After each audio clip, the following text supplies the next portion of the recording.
vamos dar início aqui ao nosso seminário de doenças neuromusculares e anestesia, tá? Com a participação de doutora Marcela Machado e doutor Antônio Erlandson. Eu, como membro da Comissão de Comunicação Social da SAEB, vou moderar juntamente com a doutora Vera Azevedo, tá? E eu queria antes fazer algumas considerações em relação à ferramenta Zoom que a gente está utilizando. Para quem não tem familiaridade com essa ferramenta, nós vamos fazer o seguinte: as apresentações têm uma duração aí de, no máximo, 30 minutos cada uma, tá? Tem um ícone aqui embaixo, na aba inferior à direita, com duas letrinhas Q e A, onde os participantes podem fazer as perguntas por escrito aqui, tá? E vai ficar registrado aqui para a gente. Essas perguntas serão respondidas ou durante a aula pelos palestrantes de maneira inconsciente, né, obviamente, no que eles estiverem falando, ou aquelas perguntas que não forem respondidas durante a aula, a gente vai abrir para discussão no final. Eu quero dizer que o importante desse seminário é a participação de todos, é assim que a gente enriquece, é assim que a gente aprende, né? Aqui não é uma página de livro, aqui são trocas de experiências pessoais de pessoas que têm bagagem sobre esse assunto importante para a gente, tá? Se tiverem alguma dúvida, podem colocar também aqui nessa aba do bate-papo, tá? Que a gente está sempre ligado. Eu vou ficar aqui com Vera, atento a tudo que vocês quiserem falar, ou algum tipo de alteração sonora ou visual. Eu peço a vocês que pontuem, porque é importante para a gente, tá certo? Esse seminário está sendo gravado, tá? Porque a gente precisa gravar, dividir documentação pela SAEB, mas será mantido entre nós mesmo, anestesiologistas e médicos que quiserem ter acesso. Bom, antes de mais nada, eu queria saudar as pessoas que estão aqui, né? Muitos colegas, residentes, professores, né? Doutor Alexandre Puchinic, doutora Aliana, nossa presidente, doutor Luciano Garrido, né? Então, todos que estão aí presentes, sintam-se abraçados virtualmente. Eu vou dar início aqui à apresentação de doutora Marcela Machado, tá? Doutora Marcela, ela é neurologista com especialização em doenças neuromusculares. Ela tem mestrado em neurociências pela Unifesp e ela atua no Hospital Cardiopulmonar e também é professora da Escola Baiana de Medicina e Saúde Pública. A palestra que ela vai dar para nós são sobre os aspectos relevantes da avaliação pré-operatória. Marcela, bom dia. Está contigo a bola. Não ouvimos. Bom dia a todos. Super obrigada pelo convite da sociedade.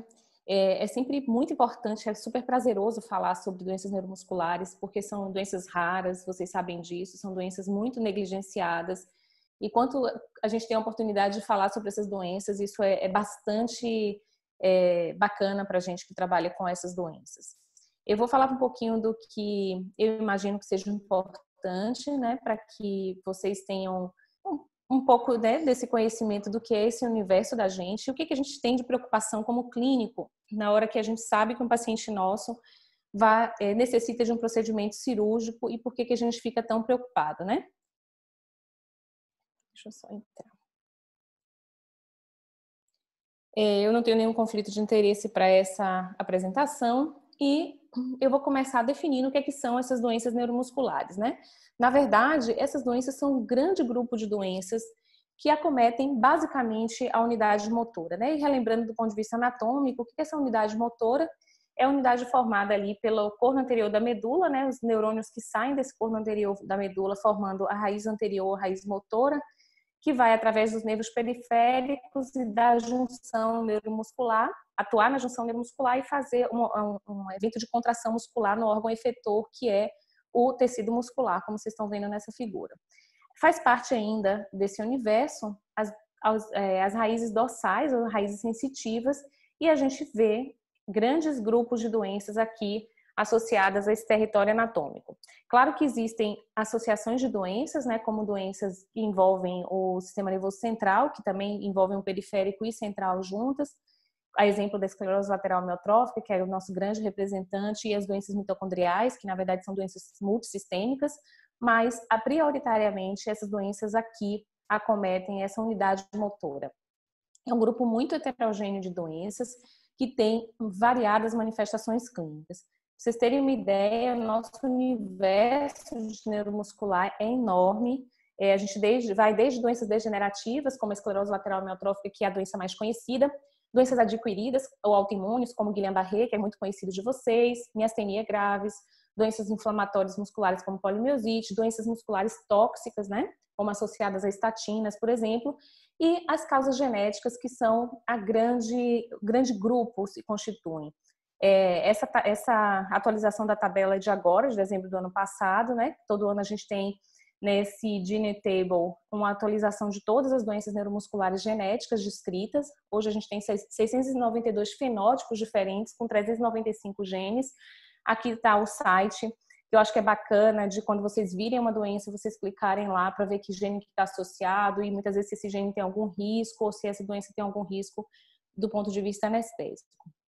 Essa tabela é atualizada constantemente online, né? Virtualmente ela é atualizada anualmente. Do ponto de vista de frequência, são consideradas doenças raras, né? Lembrando que o Ministério da Saúde classifica as doenças raras como aquelas de frequência menor que 65 casos por 100 mil indivíduos. Então, individualmente, elas são raras. Elas têm uma frequência muito desconhecida no nosso meio. A gente não sabe quanto que a gente tem de doença neuromuscular no Brasil. A gente tem estudos de grupos populacionais de doenças, né? Miastenia é uma das doenças que se mais conhece a frequência, né? De 14,2 para cada 100 mil indivíduos. A gente tem a distrofia muscular de Duchenne, que é uma das mais conhecidas e a mais comum nos meninos, com incidência aí de 1 para 3.500 meninos e uma prevalência de 4,78. E a atrofia muscular espinhal, que tem uma incidência de 1 para 6.000 e 1 para cada 10.000 nascimentos, né? Então, são consideradas todas doenças com a frequência muito baixa. Elas têm uma prevalência que vem aumentando ao longo dos anos, porque a gente tem cuidado melhor dos nossos pacientes, e vocês vão ver rapidamente que as terapias genéticas no mundo começaram muito pelas doenças neuromusculares, e a gente tem algumas drogas aí já disponíveis no mercado para terapia genética para essas condições. Então, esses pacientes estão vivendo mais, além de um suporte melhor cardíaco, de um suporte melhor respiratório. Então, só para topografar novamente essas doenças da unidade motora, a gente vai falar de algumas delas, né, para dizer qual é o cuidado pré-anestésico que a gente deve ter. Então, aqui, as doenças do corno anterior da medula, esclerose lateral e atrofia muscular espinhal são os principais representantes. As neuropatias Guillain-Barré ou neuropatia diabética, que eu vou falar muito pouco, que a gente não tem muita interferência. As doenças da junção neuromuscular, miastenia graves e a miastenia congênita, que são geneticamente determinadas. E o grande grupo das doenças musculares, propriamente dito, que são o grande grupo das distrofias musculares, mas a gente tem as síndromes miotônicas, as doenças metabólicas e as doenças congênitas. Do ponto de vista de anestesia e doença neuromuscular, eles são um risco mesmo para complicações pós-operatórias relacionadas tanto a drogas anestésicas administradas no intraoperatório, quanto aos seus status funcionais, né? Ao cuidado que a gente tem que ter durante o procedimento cirúrgico, propriamente dito, durante a indução anestésica desses indivíduos. A coisa mais importante é a avaliação da doença com o diagnóstico correto. Então, se você está diante de um paciente que precisa ser avaliado do ponto de vista pré-anestésico, você tem que ter certeza que aquele é um diagnóstico correto. Se esse paciente não tiver um diagnóstico ainda, se tiver investigação, é interessante que se consulte o neurologista que acompanha esse paciente para se ter uma ideia do que se está pensando para esse diagnóstico, porque a gente sabe do atraso diagnóstico dessas doenças, sobretudo no nosso meio. Se estima que a gente tem um atraso diagnóstico na maioria das doenças neuromusculares aqui no Brasil de 6 a 8 anos, algumas vezes. Algumas doenças são mais fáceis de diagnosticar, mas as doenças menos frequentes ou aquelas geneticamente determinadas, a gente tem uma média aí de atraso de 6 a 8 anos. A gente sabe que essas doenças neuromusculares têm envolvimento também cardíaco, pulmonar e gastrointestinal. É super importante que na avaliação pré-anestésica a gente saiba o status funcional desse indivíduo. É um paciente que deambula, é um paciente que está acamado, é um paciente que usa cadeira de rodas, tem disfagia, tem alguma dispneia, faz algum uso de alguma ventilação não invasiva noturna, tem essa avaliação feita. Então, é muito importante que isso seja visto no momento dessa consulta. E o tipo de cirurgia que vai ser feito, né? Quanto longa vai ser essa cirurgia, se vai ser uma cirurgia para que haja uma melhor escolha desse tipo de anestésico. E lembrar que algumas poucas formas aqui têm a predisposição àquilo que a gente chama de hipertermia maligna. E talvez o mais importante dessas considerações todas é uma comunicação interdisciplinar. entre o anestesiologista que atende aquele paciente, o neurologista que acompanha, pneumologista, a equipe de reabilitação, com fono e fisioterapia motora e respiratória, sobretudo respiratória, que é muito importante para nos dar um caminho de como está o status funcional respiratório desse indivíduo. Começando com as doenças propriamente dito, lembrar da esclerose lateral amiotrófica, que é uma doença conhecida como doença de Lou Gehrig nos Estados Unidos. É uma doença degenerativa, que ela tem envolvimento tanto no neurônio motor superior quanto no neurônio motor inferior. Tem uma incidência de 1,8 a 2 casos por 100 mil indivíduos, é considerada uma doença rara. A gente tem visto um aumento dessa frequência populacional. Os homens são mais acometidos que as mulheres, numa idade aí mais ou menos de 55 anos ao diagnóstico. E a sobrevida de meses a alguns anos, e hoje se sabe que 50% dos pacientes morrerão antes dos 5 anos do primeiro sintoma. Então, é uma doença que tem uma característica de envolvimento de neurônio motor superior e inferior, então tem fraqueza, espasticidade, fasciculação, hiperreflexia, e a gente tem critérios clínicos diagnósticos.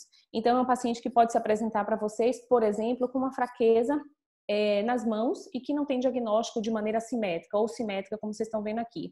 Esse sinal é muito característico de doença da ponta anterior, que a gente chama de mão siamesca, né? Que o paciente tem uma atrofia aqui da região do primeiro interósseo. Ele pode ter atrofia também da região tenar e hipotenar, mas essa característica, quando começa nos membros superiores, a gente deve pensar muito em esclerose lateral amiotrófica. Esses pacientes também podem ter um envolvimento bulbar, que pode ser precoce ou no decorrer da doença, né, com atrofia de língua, com fasciculação de língua, com fasciculações difusas, e muitas vezes esse paciente está lá sendo avaliado pelo anestesiologista com história de fraqueza. Ele vai operar de alguma outra coisa e, de repente, durante a avaliação do anestesiologista, ele flagra, por exemplo, essas fasciculações que vocês estão vendo aqui, que são essas contrações rápidas, involuntárias, e aí, isso aí já é um envolvimento do neurônio motor inferior, e ele deve ir para o neurologista. Do ponto de vista de apresentação clínica, a maioria deles tem uma forma espinhal, ou seja, eles começam sintomas em algum dos membros. E do ponto de vista de estágio clínico, início respiratório é muito pouco frequente. Em estágio clínico, a gente tem os estágios de 1 a 5. Em geral, vocês se deparam com um paciente nesses estágios aqui. No estágio 3, no estágio 4, é aquele paciente que vai para gastrostomia ou muitas vezes vai para a traqueostomia, que é quando ele tem a necessidade maior de cirurgia desses indivíduos. O tratamento dessa doença ainda é sintomático. A gente tem uma droga que é o Riluzol, que a gente usa há mais de 15 anos no tratamento dessa doença, que aumenta a sobrevida em mais ou menos 4 meses. E tem uma outra medicação liberada nos Estados Unidos que melhora também, aumenta um pouco a sobrevida em indivíduos pouco sintomáticos. E aí o tratamento é de suporte. E do ponto de vista de avaliação pré-operatória, a maioria dos pacientes são encaminhados para gastrostomia ou traqueostomia. Hoje, a traqueostomia a gente quase que não faz nos pacientes, eles morrem muitas vezes usando ventilação não invasiva. Pequenos procedimentos eles podem ser realizados ambulatorialmente com segurança. A maioria das séries que utilizam cuidados anestésicos monitorizados, eles têm poucas complicações com essa técnica. Então, o risco desses pacientes na avaliação pré-operatória é de descompensação respiratória, então precisa ter certeza do estado funcional desse paciente, precisa de uma avaliação de função respiratória que inclui tanto a capacidade vital forçada, quanto as medidas de PI e PE, e quanto o pico de fluxo de tosse. Isso é muito importante para esses pacientes, né? Sobretudo para a gente saber se esse paciente precisar de intubação traqueal, como é que ele sai dessa intubação, se é que ele sai e se ele tem chance de sair. Muitas vezes tem, a gente acha que porque é uma doença degenerativa, a gente não tira ele da ventilação, mas se a gente souber exatamente como está o estado respiratório dele antes, funcional, a gente consegue ter um melhor manejo desse indivíduo. O risco elevado desse paciente de manter em ventilação durante uma anestesia geral que precisa de intubação, em pacientes com capacidade respiratória reduzida, isso abaixo de 30%, e baixa pontuação na nossa escala funcional, que a gente avalia uma pontuação de 0 a 48, 0 a pior pontuação desse paciente, que ele não consegue fazer nenhuma função motora. E a gente sabe hoje que a gente pode usar a ventilação não invasiva durante a gastrostomia endoscópica com mais segurança, porque esses pacientes fazem uma fraqueza respiratória com decúbito. Então, muito importante a avaliação nos pacientes com ela de função respiratória e função bulbar. É o mais importante. Eu não vou falar nada sobre anestesia, sobre o procedimento anestésico em si, né, que vai ser a aula de Erlanderson, mas é muito importante que a gente saiba que esses pacientes precisam de uma avaliação respiratória para que a gente não tenha muita surpresa nesses pacientes, né? Muitos pacientes a gente consegue extubar com um protocolo adequado para a extubação e se ele tiver uma capacidade respiratória ainda boa. Tem boas revisões na literatura sobre isso, né, que é uma revisão do ano passado, em que fez uma revisão sistemática, baseada também na experiência desse grupo da Mayo Clinic, de 503 pacientes, a maioria eram anestesias monitorizadas, de pacientes que foram para gastrostomia endoscópica percutânea, 20 pacientes complicaram, todos eles eram de anestesia geral e 4 óbitos. Dessas complicações, os pacientes tinham um estado funcional muito ruim e os 4 óbitos que aconteceram foram óbitos relacionados a ou infecção por ventilação prolongada, não saída de ventilação ou TEP. Então, é muito importante a gente saber o estado funcional desse indivíduo. E aí, as drogas, depois a Anderson vai comentar para a gente. Seguindo essa linha de doenças ainda do corno anterior da medula, a gente vai para a atrofia muscular espinhal. É uma doença degenerativa, genética, que tem um padrão de herança autossômica recessiva, tem uma incidência populacional de 1 para cada 25 mil a 1 para 20 mil, e ocorre por uma alteração genética no gene da sobrevida do neurônio motor. Ou seja, se eu tenho uma deleção nesse gene, eu vou ter uma doença que não mantém esse neurônio motor funcional. Eu tenho estágios de doença, né, que variam de acordo com o estado funcional desse indivíduo e de acordo com a questão genética. A gente tem 2 genes que fazem com que haja sobrevida desse neurônio motor, o SMN1 e o SMN2. Esse SMN1 nessa doença é mutado, ele tem ausência completa desse gene, por deleção nesse exon 7 e 8, e a gente tem esse SMN que produz uma proteína funcional, 10% da nossa proteína funcional. Quanto maior o número de cópias que a gente tenha desse gene, mais a gente vai ser funcional. Então, a gente tem os tipos de 0 a 4. Habitualmente, o mais comum de a gente ver é o tipo 1, que é aquela criança que nasce bem, começa os sintomas até o 6º mês de vida, com uma fraqueza muscular intensa, com hipotonia intensa, envolvimento respiratório precoce, ela nunca é capaz de sentar, pouco movimento antigravitacional, tem um cognitivo absolutamente normal, e a média de sobrevida é abaixo de 1 ano se esse paciente não for para ventilação, se esse paciente atualmente não for tratado. A gente tem o tipo 2, o início de menos de 2 meses, ele senta, mas não caminha. O tipo 3, que o paciente começa sintomas depois de 18 meses. Eu chamo a atenção aqui das formas, né? Então, é uma criança grave no tipo 1, que tem pectus escavato, a gente vê uma biópsia de músculo com músculos muito pequenininhos, atróficos. No tipo 2, as crianças aqui são 2 irmãos, elas têm um envolvimento muito marcado de membros inferiores, a biópsia mostra algumas fibras musculares boas ao lado de fibras musculares atróficas, e o tipo 3 é aquele indivíduo que tem uma dificuldade motora proximal. Então, e é uma doença que o tipo 3 e 4 são pouco diagnosticados. A gente tem boas revisões de grupos que estudam essas doenças específicas, a gente seguia por essas guias de manejo. Então, a gente tem esse manejo da atrofia muscular espinhal, né? O cuidado desses pacientes também do ponto de vista respiratório. Esses pacientes evoluem, o tipo 2 e o tipo 3, para uma escoliose que é muito progressiva e muito grave, e é o motivo da cirurgia deles. Essa escoliose faz uma limitação do pulmonar, do ponto de vista respiratório, e esses pacientes vão para a cirurgia.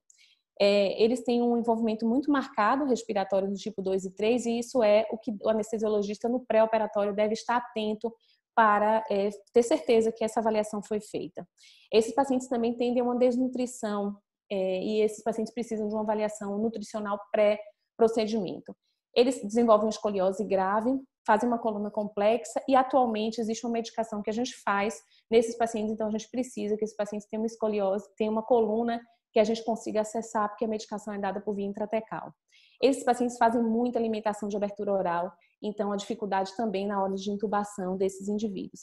Então, é um grupo de doenças que a gente precisa estar atento também do ponto de vista respiratório. Complicações cardíacas não são vistas associadas a ato anestésico aqui.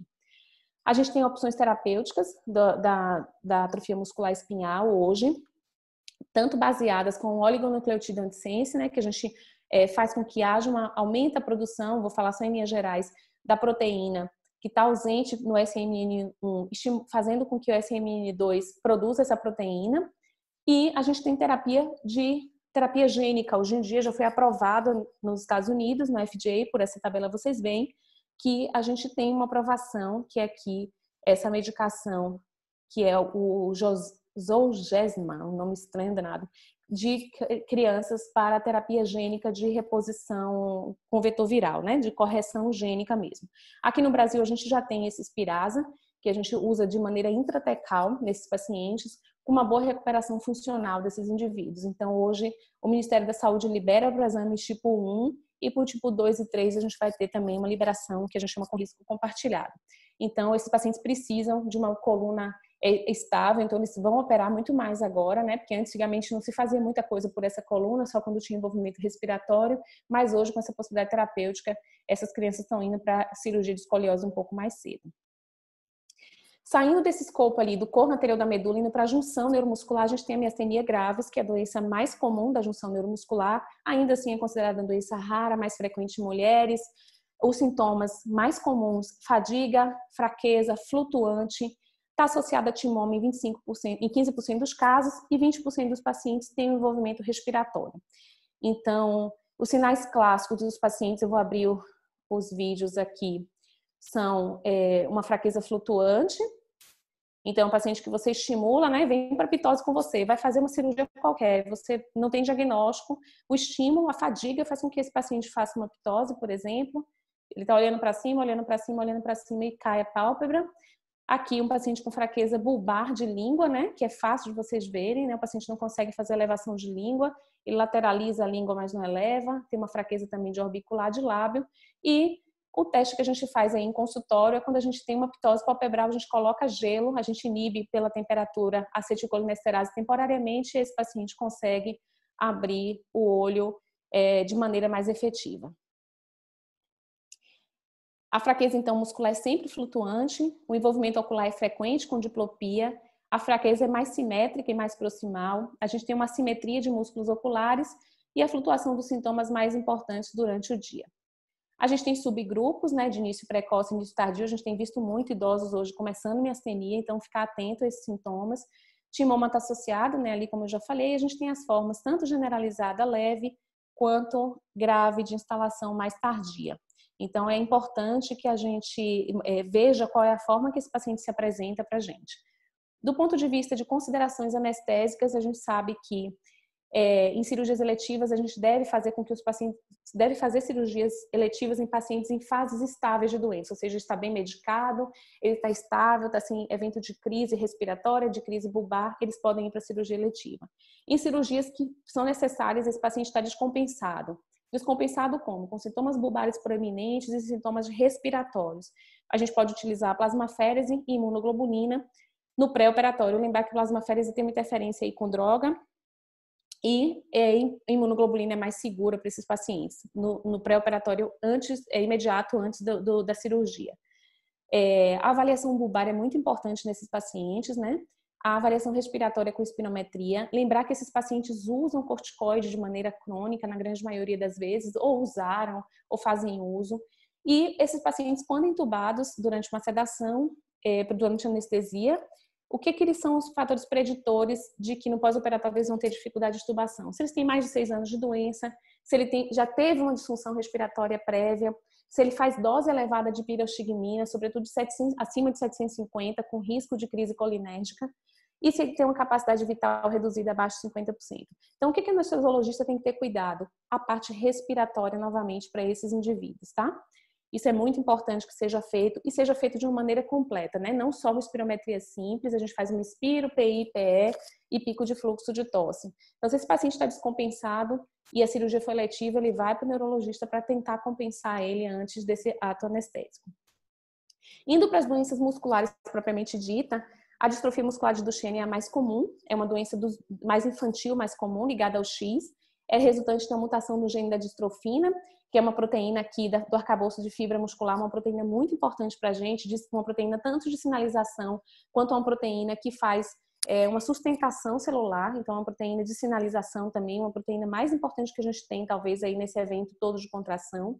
É uma criança que vai desenvolver um sinal claro para a gente de início dos sintomas marcados de fraqueza muscular, dificuldade para subir escadas, quedas frequentes, começam ali em torno no início da marcha, começou a marcha um pouquinho, às vezes, mais atrasado, e logo em seguida eles têm esse evento. Habitualmente, abaixo de 2 anos, esses pacientes são pouco sintomáticos. A gente tem uma fase de aquisição de atos motores ali em torno de 3 a 6 anos, mas ele começa a desenvolver esse sinal de Gauss aqui, que é bastante característico. Essa evolução é progressiva, essas crianças fazem uma fase de progressão até perda de marcha com cadeira de rodas, que é aí que começam os comprometimentos cardíacos, a musculatura esquelética é a mesma, né? E respiratório. Então, nas fases mais tardias de platô e declínio, a gente tem surgimento de contraturas, que aí muitas vezes esses pacientes precisam operar essas contraturas, né? A gente opera só quando é muito limitante para o paciente se mobilizar. Tem a perda de habilidades também. E nessa fase tardia, a gente vê contratura em membros superiores, envolvimento respiratório progressivo, envolvimento cardíaco, escoliose, contraturas no tórax também, limitação da abertura oral. Essa é a hora que esse paciente é operado, do ponto de vista eletivo, para escoliose.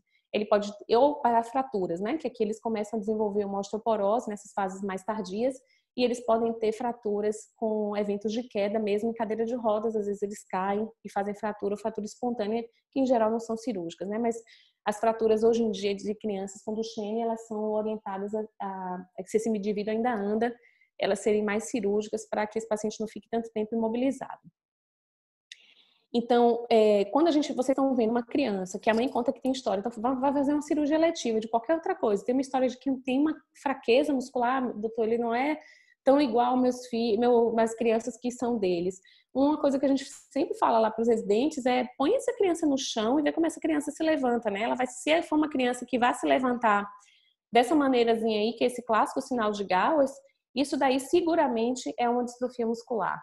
Se é Duchenne ou não, a gente vai investigar, mas esses pacientes apresentam isso e apresentam pseudohipertrofia de panturrilhas, que às vezes não é tão fácil de ver, sobretudo em indivíduos que não têm tanto hábito de ver.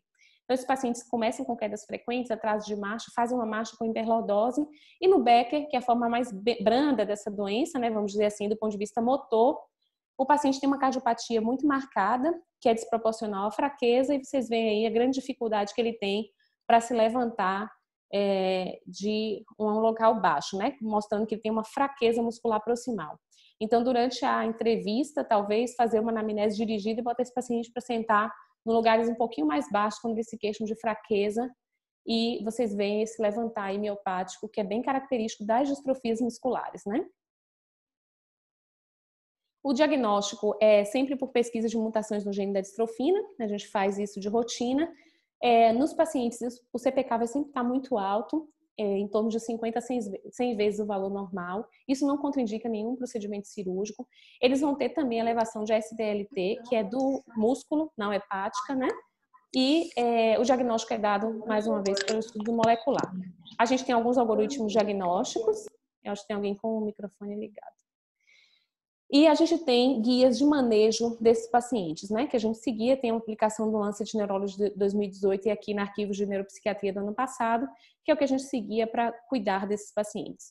O manejo é sempre com equipe multidisciplinar, e esses pacientes usam corticoide de maneira muito precoce para prolongar a marcha de maneira independente. A gente sabe que prolonga a marcha aí em 3 a 4 anos. A gente sabe que quanto mais esse paciente prolonga a marcha, mais ele demora para desenvolver escoliose, mais ele demora para ter envolvimento respiratório. O corticoide deve ser utilizado para todos os pacientes com Duchenne. Então, vocês já imaginam, o usuário de corticoide crônico no ato anestésico também, né, tem suas implicações.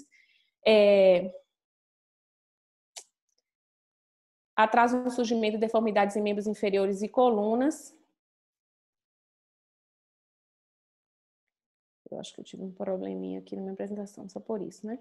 Deformidades de membros inferiores e colunas. Pessoal, acho que eu vou ter que fechar aqui rapidinho e abrir. Só um minuto.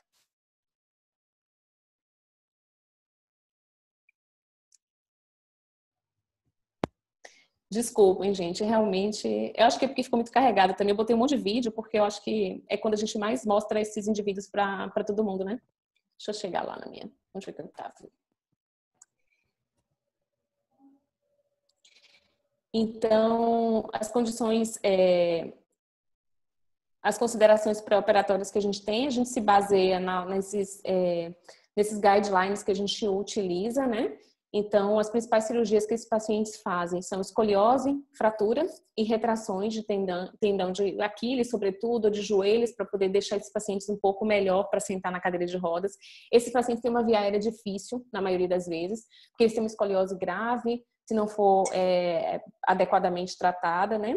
Esses pacientes precisam de uma avaliação cardíaca com eletro, eco e ressonância, como eu falei para vocês, uma avaliação respiratória. Eles têm um risco de falência respiratória, se tiverem, sobretudo, envolvimento bulbar e uma tosse ineficaz. Eles podem desenvolver uma rabdomiólise, então é importante que se saiba o nível de CPK que esse paciente tenha previamente ao procedimento cirúrgico, né? Sobretudo naquelas fases mais tardias, que a gente sabe que o CPK vai caindo à medida que a doença vai progredindo, né? Porque ele vai perdendo músculo, não tem tecido muscular para se perder. Então é importante porque a gente já vê um aumento um pouco mais considerável, a gente pode ver isso como uma rabdomiólise. Eles têm um potencial risco para hipertermia maligna, isso ainda é controverso, né? Antigamente se dizia não existe um risco, hoje é um risco que é controverso. E lembrar que doses extras de corticoide podem ser necessárias se tiver infecção, trauma, procedimentos cirúrgicos, já que eles são usuários crônicos de corticoide. Aqui está uma tabela desse artigo da Musclineve de 2013, que é bem bacana, com todas as doenças neuromusculares e anestesia, para falar exatamente disso, né? Qual é as considerações que a gente tem, né? As avaliações cardiopulmonares. Aqui eu botei mais essa tabela só para chamar a atenção de duas doenças que eu não vou falar especificamente, que são as doenças mitocondriais, né? Que elas não são suscetíveis à hipertermia maligna, mas elas têm uma chance de hipoglicemia acidose lática no intraoperatório e pós-operatório. Então, ficar atento a esse grupo de doenças, né? E aqueles pacientes que vêm para vocês não tem nenhuma doença, mas tem uma CPK aí que é sempre muito alta. A gente tem alguns desses pacientes que têm mutações no gene da rianudina, que é o principal gene associado à hipertermia maligna, que esse paciente pode somente se manifestar com hipersecanemia. Então, aqueles indivíduos que têm aumento somente de CK, a gente deve ficar atento à questão de que se esse paciente pode desenvolver evento de rabdomiólise ou uma hipertermia. Então, a importância da cirurgia de coluna nesses pacientes, né? Então, o paciente aqui um antes e depois. Essas fotos foram cedidas pelo Dr. Sérgio Monilo para mim, então uma escoliose muito grave, e depois esse paciente senta melhor na cadeira, ventila melhor do ponto de vista respiratório, tem uma qualidade de vida melhor. Então, do ponto de vista de recomendações, avaliação cardiológica prévia, avaliação desses indivíduos respiratórios, a gente usa muito para esses pacientes, para extubação desses pacientes, a máquina de tosse, né, o Cuff Assist, se esse paciente tem um pico de fluxo baixo. Então, a gente tem um protocolo de extubação para doenças neuromusculares que funciona bem nesses indivíduos, né? A extubação deve ser precoce quando possível. Então, a anestesia venosa é a mais recomendada e lembrar que a gente deve ter cuidado nesses pacientes para não usar aspirina ou heparina no pós-operatório como anticoagulante, né? A gente deve deixar meias para esse paciente para evitar risco de trombose. Outra doença muito comum que a gente vê é a distrofia miotônica de Steinert, que é mais comum no adulto, é uma doença muito, muito sistêmica, que a gente tem a Steinert como a mais frequente, né? Então, a gente tem 3 formas de apresentação, as formas congênitas clássicas e as leves. Eu vou chamar a atenção das formas clássicas, que são uma distrofia que o paciente tem uma calvície, ele tem uma atrofia dessa região temporal e eles têm esse fenômeno miotônico, que é a dificuldade para relaxar o músculo após uma contração muscular vigorosa. Quando a gente está começando a ver Steinert, a gente vê que todo mundo tem o mesmo rostinho, né? A face alongada, essa atrofia de musculatura temporal faz uma pitose, uma semipitose bilateral, uma fraqueza de flexor e extensor de pescoço, tem uma disartria e tem, consequentemente, uma disfagia junto.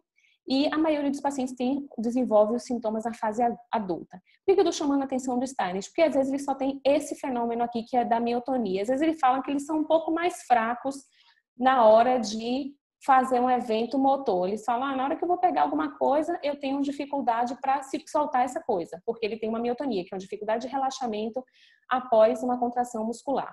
Essa miotonia melhora com o aquecimento. E aí piora com o frio. A gente tem umas formas muito graves de Steinert, como esse senhor aqui, né, que ele não tem uma marcha muito comprometida e ele já não tem fenômeno miotônico da mão, de tanto que ele tem fraqueza.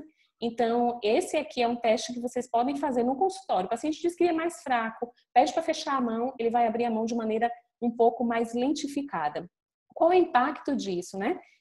Esses pacientes pioram muito essa miotonia no frio, eles podem fazer miotonia da região bulbar e vocês terem dificuldade para intubação desses indivíduos, né?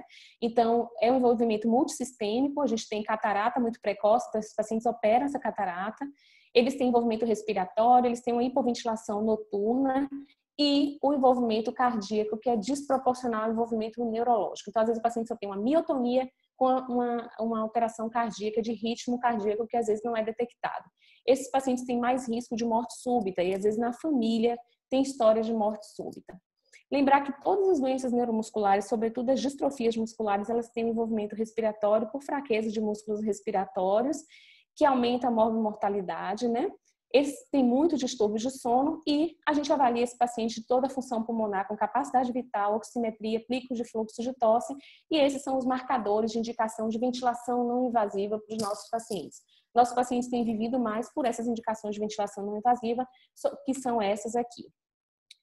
No Steinert, quais são as considerações pré-operatórias? Envolvimento cardíaco é não proporcional ao neurológico, então o paciente que às vezes é muito bem, só tem essa miotonia, tem envolvimento cardíaco importante, então avaliação desse status cardíaco, risco de broncoaspiração, essa miotonia que eu descrevi para vocês, que piora com frio e com estresse, que tem uma intubação difícil, muitas vezes, e uma depressão respiratória com uso de sedativos e anestésicos, né? Então, opioides nesse paciente são muito ruins. Para finalizar, o grande grupo das miopatias congênitas, que são doenças estruturais da fibra muscular, né? Que são muitas delas, né? A gente tem alguns dos subtipos aqui e a alteração é dada pelos achados de biópsia de músculo.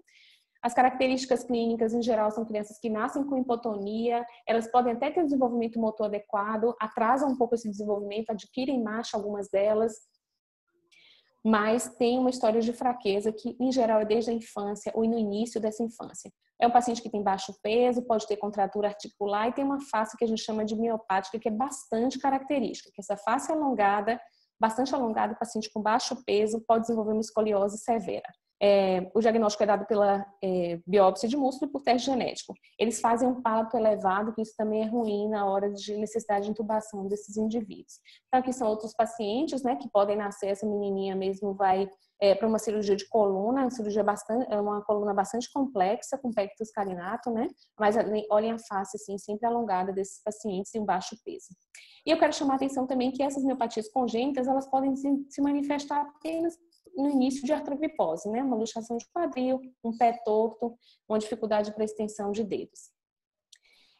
O diagnóstico aqui dessas miopatias congênitas é de suspeita clínica e teste genético. A gente tem achados histológicos que são bastante característicos, como na miopatia nemalínica, no central core ou multiminicor. E a genética delas é bastante variada. Por que eu mostrei essa doença aqui? Porque o RI é o gene mais frequentemente envolvido. Esse mesmo gene que dá uma suscetibilidade à hipertermia maligna. Então, a gente tem 32 genes envolvidos, independente do fenótipo, ou seja, se é uma nemalínica, se é uma desproporção congênita, independente do fenótipo, o RI ainda é o gene mais frequentemente associado a essas formas. Então, podem ter formas muito graves, como essa aqui, ou posso ter pacientes leves só com hipersecanemia, né, que formam essa miopatia congênita, esse amplo espectro. Considerações nesse grupo de pacientes: envolvimento respiratório bulbar, intubação difícil, muitas vezes por escoliose grave, e lembrar que eles podem levar a uma suscetibilidade à hipertermia maligna, que eu não vou entrar em questão. E lembrar só de uma questão para vocês, que é da artrogripose, que são aquelas crianças que chegam muito, muito comprometidas com diminuição da mobilidade, nascem, né, já com artrogripose, pé torto congênito, luxação congênita de quadril, escoliose, limitação da abertura oral, e todas elas são devidas à limitação da mobilidade durante o período fetal e são devidas a várias doenças, desde doenças maternas, a gente viu Zika causando isso, doenças maternas metabólicas, até doenças intrínsecas de causa neuromuscular, que são várias. A gente tem a mioplasia, que é a ausência de tecido muscular, e muitas vezes esses pacientes são bastante levados para a cirurgia, né? Porque eles têm um prognóstico muitas vezes muito bom. 60% dos pacientes com artrogripose têm um prognóstico bom. Aqui é uma menininha que eu via com 4 meses, com muito comprometimento, luxou o quadril, operou esse quadril precocemente, operou os 2 pezinhos aqui, ela estava sem operar ainda, e ela adquiriu a marcha aqui depois de 3 anos, com funcionalidade, com cognitivo muito bom, que é o que chama a atenção das doenças neuromusculares. Vários genes são associados à artrogripose e doenças neuromusculares. E eu quero chamar a atenção que já existe, né, um cuidado, né, dos grupos que trabalham com artrogripose para a dificuldade do manejo desses pacientes, que eles podem ter via aérea muito difícil, né, palato alto, micrognatia, limitação de abertura oral, dificuldade de posicionamento na maca na hora do ato cirúrgico, o acesso venoso às vezes é difícil. Eles têm uma sensibilidade aumentada a bloqueadores neuromusculares e opioide e fazem muito estridor e atelectasia pós-extubação. Então, é o cuidado que a gente deve ter.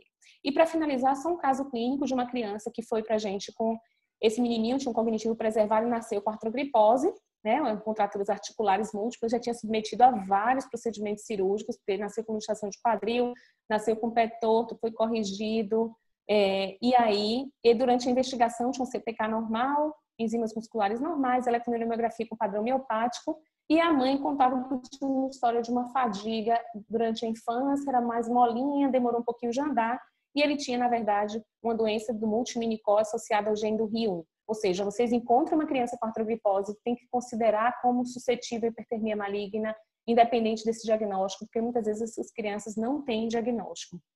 E eles são submetidos a muitos procedimentos anestésicos antes de fazerem alguma complicação do ponto de vista anestésico, né? Do ponto de vista, assim, para a gente fechar, elas são doenças muito complexas, que têm envolvimento respiratório e cardíaco, muitas vezes, as deformidades muito importantes esqueléticas, né? E o mais importante, que eu acho, é comunicação interdisciplinar. A gente precisa conversar com o anestesiologista, que precisa conversar com o pneumologista, enfim, a gente precisa trabalhar como equipe mesmo, né? E aqui a nossa equipe lá do ambulatório da Baiana, a gente tem um ambulatório de neuromuscular no SUS, a gente fez esses cartões de alerta, não sei se vocês já viram com algum paciente nosso, então a gente fez cartões junto com a Associação de Distrofias Musculares, a gente fez cartões de alerta para Duchenne, Steiner, fazendo um resuminho do que eu falei para vocês aqui, e dos cuidados que os pacientes devem ter durante eventos agudos. Pessoal, muito obrigada, de verdade, desculpem o inconveniente aí da minha apresentação.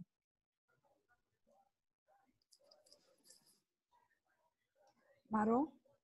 Parabéns, Marcela. Quando a apresentação é muito boa, né? Não tem pane elétrica ou visual que atrapalhe, né? Todo mundo ficou ligado. Obrigada. Nem pareceu que teve essa pausa aí de 10 minutos. Muito obrigado aí pela participação. Parabéns. Perdão. Você, Vera.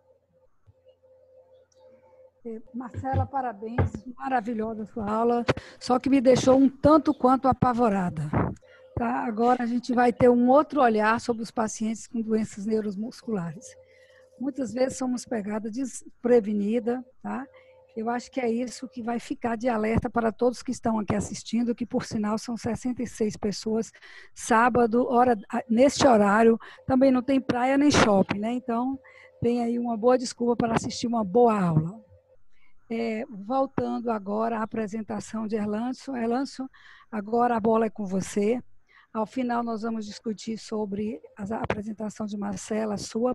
Você vai complementar o manejo desses pacientes que ela lhe entregou essa bola aí bem redondinha. Cabe a você fazer o gol, tá bom? Vamos lá. Pronto. Uma excelente aula aí, doutora Marcela.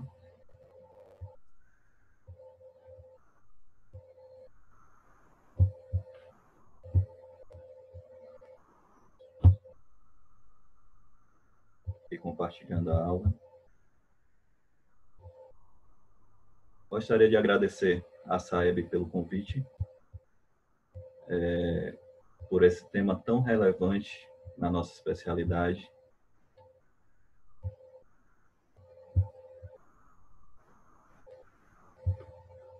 Pronto, vamos começar. A minha parte foi doença neuromuscular, manejo intraoperatório. As doenças neuromusculares, elas podem envolver desde o sistema nervoso central até o músculo propriamente dito. Vou começar falando sobre as distrofias musculares, que é um grupo muito grande de doença. São doenças hereditárias que normalmente têm fraqueza muscular progressiva e tem vários critérios de classificação. A primeira doença que eu vou falar é a distrofia muscular do Duchenne. É a mais comum e a mais severa, com início na infância, por volta dos 3 a 5 anos de idade. É recessiva ligada ao X. e ela tem uma ausência de distrofina. Essa ausência de distrofina faz com que a célula fique mais instável, principalmente a membrana celular, fazendo com que haja uma certa destruição muscular com elevação de CPK. Vamos encontrar uma fraqueza predominantemente, principalmente no início, da musculatura proximal, e podemos ter também contraturas na distrofia muscular do Duchenne. Aqui é o complexo da proteína distrofina, estabilizando o citoesqueleto da célula muscular com o meio externo.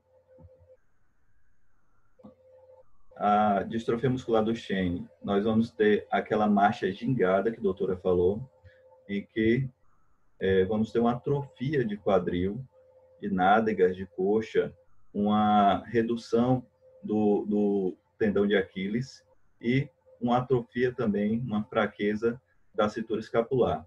Uma fraqueza dos músculos abdominais fazem com que a barriga fique proeminente. Então, fica muito instável a marcha desse paciente, levando a quedas frequentes, o que leva muitas vezes para cirurgias ortopédicas. Esse paciente tem dificuldade de subir escadas. É muito comum a escoliose, outra cirurgia que a gente pode encontrar muito esse paciente, a maioria das vezes sem diagnóstico. Esse paciente tem macroglossia, ou seja, pode ter uma dificuldade de tubar por essa língua grande, prejuízo intelectual e normalmente a morte é por comprometimento cardiopulmonar. As alterações cardíacas nós temos taquicardia sinusal, ondas R altas nas elevações precordiais, ondas Q proeminentes nas precordiais esquerdas, intervalo QT aumentado, disfunção ventricular esquerda, arritmias ventriculares. Essas alterações cardíacas muitas vezes podem levar à morte súbita. E é indicado inibidor da enzima conversora de angiotensina e beta-bloqueadores para impedir esse remodelamento cardíaco. As alterações pulmonares, que também preocupa bastante a gente da anestesia. Normalmente, os músculos respiratórios são os primeiros afetados, principalmente por conta dessa fraqueza muscular abdominal. O diafragma é poupado na primeira década. Então, a capacidade vital ela aumenta com o crescimento do paciente, mas a partir da segunda década existe uma queda importante, tanto da capacidade vital quanto do volume de reserva inspiratório, da capacidade pulmonar total e do volume corrente. Existe uma distribuição errônea do surfactante, levando a microatelectasias, e esses pacientes podem ter fibroses locais devido a pneumonias de repetição. Tudo isso leva à falência respiratória. Encontramos também diminuição de reflexos laríngeos, esvaziamento gástrico retardado, o que pode favorecer uma broncoaspiração, uma inabilidade de tossir, que leva esse paciente a ter infecções respiratórias repetitivas. Esse paciente com a fraqueza da musculatura respiratória, ele pode ter a apneia do sono, que pode levar a uma hipertensão pulmonar. Também pode apresentar um espasmo de masseter, que pode dificultar a nossa intubação. A CPK normalmente é alta. Se houver aumento da fração MB, já pode ter um certo comprometimento cardíaco. É interessante fazer uma eletromiografia nesse paciente para ver quais os músculos comprometidos. Normalmente o diagnóstico vem através de uma biópsia muscular, que pode ser feito com anestesia local e uma sedação. Múltiplas reações de cadeia polimerase também pode dar o diagnóstico. As considerações anestésicas. A gente sempre tem que pedir para esse paciente um eletrocardiograma e um ecocardiograma. Se tiver alguma evidência de arritmia, seria interessante pedir um Holter. Se você quiser investigar uma isquemia miocárdica, um ecocardiograma de estresse. Testes para a função pulmonar, para ver se há necessidade ou não de uma reserva de UTI para esse paciente, dependendo do porte cirúrgico e de como está o paciente. E sempre atentar para a possibilidade de via aérea difícil. A perda sanguínea pode estar aumentada, porque a plaqueta ela pode estar disfuncional. Devemos sempre manter uma normovolemia. Com essas alterações cardíacas, o débito cardíaco pode ser fixo. E se o paciente perder muito volume, ele pode fazer uma falência hemodinâmica. A monitorização, normalmente, é a monitorização usual, mas dependendo do paciente, do tipo de cirurgia, a gente pode ser mais invasivo, com PAM ou um catéter para a veia central. Normalmente, é preferível fazer uma anestesia regional para esse paciente, mas se a anestesia geral for necessária, a gente tem algumas considerações.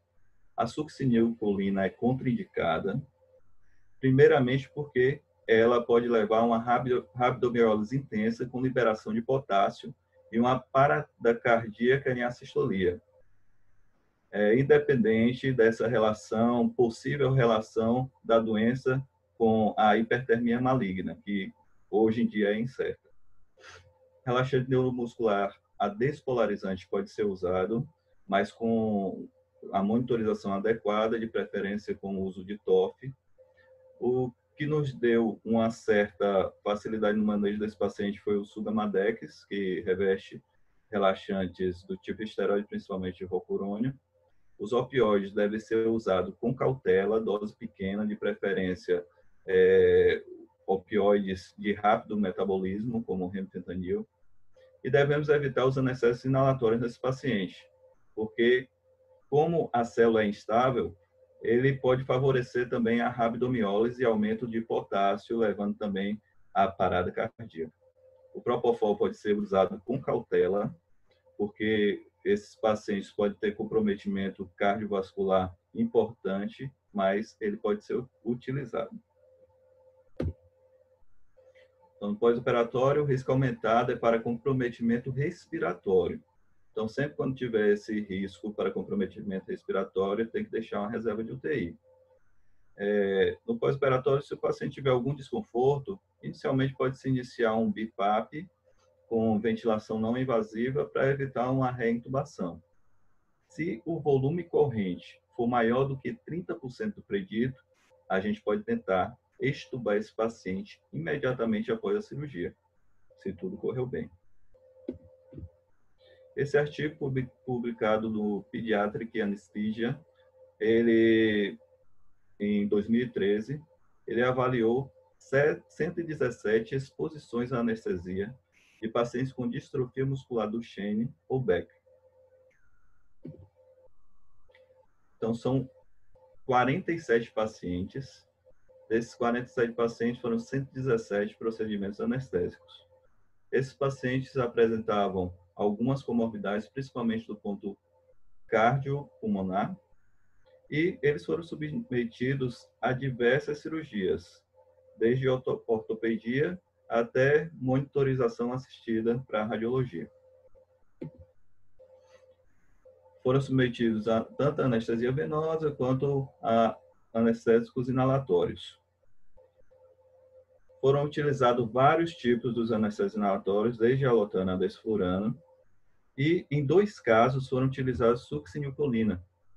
E o que nos chama a atenção é que um caso complicou com assistolia, um dos 2 que utilizaram succinilcolina.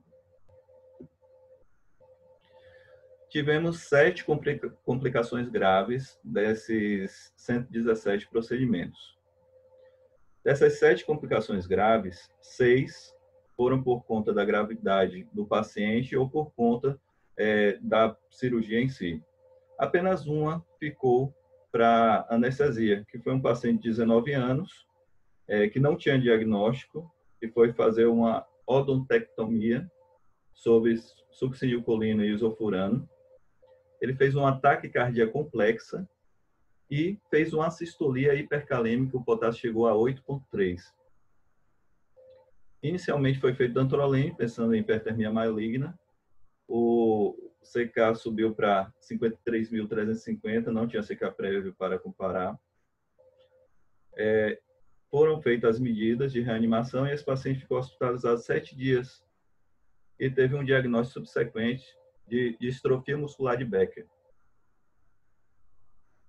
E a causa presumida nesse caso foi uma rabdomiólise induzida pela succinilcolina. Então, nesses pacientes, de jeito nenhum pode usar a succinilcolina. Ou pela hipercalemia, que pode dar parada cardíaca, ou pode ter uma relação para induzir hipertermia maligna se ele tiver alteração do gene da rianogina. Os pacientes que usaram inalatórios não tiveram grandes complicações. Falar um pouco agora das distrofias miotônicas, podem ser de dois tipos. Tipo 1 é aquela que tem alteração, mutação genética no LOS19Q, e as do tipo 2 são aquelas que não têm essa alteração. Então, a característica fundamental dessas distrofias miotônicas é justamente as crises miotônicas, que são contrações persistentes após uma contração voluntária. E esse problema dessa doença está no músculo. Então, se numa indução anestésica o paciente tiver uma contração persistente, não adianta fazer relaxante adespolarizante que não vai resolver. Se fizer uma contratura, não adianta fazer um bloqueio regional que também não vai relaxar o músculo. Alguns autores falam que drogas antiepilépticas podem ajudar a diminuir essa contração, mas normalmente tanto relaxante quanto os bloqueios não resolvem essa contração. Então, se acontecer durante a indução anestésica, a gente não tem muito o que fazer, rezar para esse paciente conseguir ventilar. A distrofia miotônica tipo 1 é autossômica dominante, início na idade adulta, então é a distrofia mais comum na idade adulta, e o acometimento é multissistêmico. O mecanismo não é esclarecido, acredita-se que tem lesões nos canais de sódio e cloreto, a inativação dos canais de sódio, e a ativação dos canais de potássio e cálcio. Então, temos alterações cardíacas, podem ter arritmias, até insuficiência cardíaca, respiratórias, por conta da fraqueza muscular, gastrointestinais, o músculo liso também é acometido, com dificuldade de esvaziamento gástrico, favorecendo a broncoaspiração. Esse paciente é muito comum encontrar colelitíase nele, e as enzimas hepáticas também podem estar alteradas. Algumas alterações endocrinológicas, hipogonadismo, hipotireoidismo e diabetes mellitus. E o sistema nervoso central pode estar acometido com alterações de personalidade, principalmente obsessiva compulsiva. Alguns fatores desencadeantes. Cirurgia é um fator desencadeante. Então, a gente já sai atrás com esse paciente. Ele vai chegar normalmente para a gente para fazer uma cirurgia. Hipotermia e tremores. É fundamental monitorizar a temperatura da maioria desses pacientes com distrofia muscular. Estímulos elétricos ou mecânicos também favorecem desencadear crises, evitar bisturi elétrico. E alguns medicamentos, clorfibrato, propranolol, potássio, succinilcolina e anticolinesteráse, favorecem as crises miotônicas. As técnicas anestésicas, a gente dá uma preferência para anestesia regional, mas a anestesia geral pode ser necessária. Podemos usar propofol, dependendo do estado do paciente, das cardiopatias apresentadas. Os inalatórios halogenados, existe aquela questão da hipertermia maligna, e a succinil está contraindicada, mais uma vez, porque ela pode fazer tanto uma crise miotônica, quanto aumentar o potássio após essa crise miotônica, levando a uma parada cardíaca, e pode favorecer também a hipertermia maligna. Os opioides, a gente usa em pequenas doses, ou então de metabolismo rápido, e os bloqueadores neuromusculares são imprevisíveis. Normalmente, tem um efeito maior para aquela dose que você está fazendo. Miotonia congênita é uma forma congênita da distrofia muscular. Temos a excitabilidade temporária descontrolada, as mutações nos genes do canal cloreto muscular, autossômica dominante ou recessiva, o início entre os 10 e 14 anos. Pode frequentemente ser diagnosticada como epilepsia, e os medicamentos antiepilépticos, eles podem melhorar os sintomas. A succinil pode favorecer um espasmo grave, severo do masseter, também dificultando a intubação orotraqueal. O dantrolene, algumas vezes é feito pensando-se em hipertermia maligna, mas ele dá uma certa melhorada nesse espasmo, porque impede a liberação de cálcio. E os pacientes devem ser mantidos normotérmicos também, para não desenvolver as crises. Vamos entrar agora na esclerose múltipla. A esclerose múltipla é uma doença desmielinizante do cérebro e da medula. Então, é uma doença do sistema nervoso central. Ela é autoimune, início dos sintomas entre 20 e 40 anos de idade, é mais comum em mulheres, e temos remissões e recaídas. Às vezes o paciente tem uma crise e depois não tem mais sintoma nenhum, quando vem uma nova recaída. Vão sendo formadas cicatrizes, aí esse paciente já entra no curso progressivo da doença. A etiologia é desconhecida, acredita-se em fatores genéticos e ambientais. Esse paciente tem uma perda de força muscular, parestesias, disfunção cognitiva, perda da memória, alteração de personalidade e labilidade emocional. Esse paciente pode ter convulsão, uveíte pode levar até a cegueira, destruição da musculatura, levando ao aumento de CK, e supressão adrenal e ulceração gástrica é mais por uso de corticosteroides. Fatores de exacerbação, estresse, trauma físico, infecções, cirurgias, hipertermia, mais uma vez mostrando a relevância da monitorização com o termômetro e o uso da manta térmica para resfriar o paciente, e período puerperal. Tratamento normalmente feito com corticosteroides, pode ser feito plasmaférese, como a doutora falou. Antigamente, muitos pacientes iam fazer cirurgia eletiva, o pessoal fazia plasmaférese e imunomodulina. Hoje em dia, não. Hoje em dia, uma cirurgia eletiva é para fazer com o paciente mais compensado possível. E pode ser usado também imunossupressores nesses pacientes. Esse paciente tem uma disfunção autonômica importante, pode ter cardiotoxicidade por medicamentos, então é importante pedir avaliar o eletrocardiograma e um ecocardiograma. E a função respiratória pode estar limitada por disfunção muscular ou por uso de medicamentos também. Lembrar também do aumento da agregação plaquetária nesse tipo de paciente, favorecendo a tromboses. E a monitorização, o que a gente cita de importante é a monitorização da temperatura. A técnica anestésica, o bloqueio neuroaxial é controverso, porque as fibras cardíacas estão desmielinizadas. Então, o anestésico local pode ser neurotóxico. Se for fazer um bloqueio neuroaxial, dá preferência pela peridural, mesmo se for uma gestante. Se for tentar fazer uma anestesia subaracnoide, fazer a dose mínima possível necessária para esse bloqueio persistir o mínimo possível. Os bloqueios regionais são liberados, não tem envolvimento de nervos periféricos. Evitar drogas anticolinérgicas por conta da desautonomia que esses pacientes podem apresentar. E a indução venosa ou inalatória está liberada tranquilamente. O bloqueio neuromuscular despolarizante também deve ser evitado por um possível aumento de potássio. E bloqueio neuromuscular despolarizante pode ser feito, mas é necessário uma dose maior, porque existe um aumento dos receptores da acetilcolina na placa motora. E esse é um dos fatores que também podem favorecer o aumento de potássio da succinilcolina, esse aumento de receptores.